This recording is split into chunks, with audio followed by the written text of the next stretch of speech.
అంటే మీకు అసలు ఆలోచన రాజకీయాల్లో రావాలన్న ఆలోచన ఎలా వచ్చిందండి? యూనివర్సిటీ విద్య పూర్తిగా వస్తున్నటువంటి సమయంలో నందమూరి తారక రామారావు గారు తెలుగుదేశం పార్టీని పెట్టి అంత గొప్ప మహానుభావుడు రాజకీయాల్లోకి వచ్చి ప్రజాసేవకు తన జీవితాన్ని త్యాగం చేస్తుంటే ఆ మహానుభావంతో మనం కూడా కలిసి పనిచేయడం. కేసీఆర్ గారు కూడా అదే టైంలో వచ్చారా అక్కడికి? ఇప్పుడు అంటే అప్పటికి వారు కాంగ్రెస్ పార్టీలో కొంత యాక్టివ్గా ఉండ్రి. మరి మీరు పోటీ చేసిన టైంలో అంటే ఆలోచన రామారావు గారి నుంచి వచ్చిందా, లేకపోతే మీరు ఏమైనా అడిగారు అసలు సీటు? ఎన్టీ రామారావు గారు ప్రతి మనిషికి న్యాయం చేయాలి ఆ సమర్థతను బట్టి.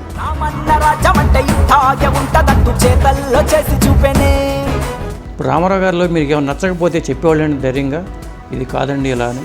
ఆయన నచ్చకపోతే చెప్పాల్సినటువంటి పరిస్థితులు ఉండేవి కాదండి.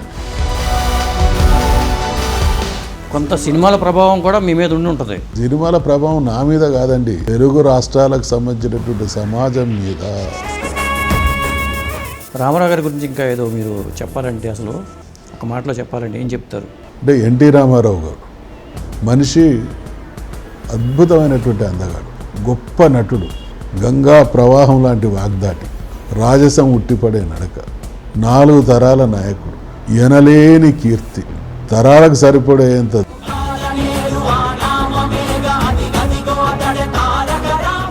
రామారావు గారికి భారతరత్న ఇవ్వాలనే డిమాండ్ ఎప్పటి నుంచో ఉంది. దీని మీద మీ ఫీలింగ్ ఏంటి సార్?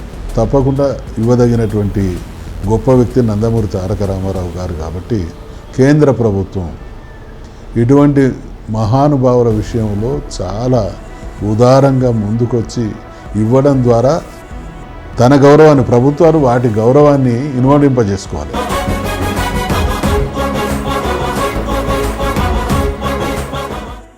ఫుల్ ఇంటర్వ్యూ కోసం డిస్క్రిప్షన్లో లింక్ ఇస్తాము. ఒకసారి లింక్ ఓపెన్ చేస్తే మీరు ఫుల్ వీడియో ఇంటర్వ్యూ చూడొచ్చు.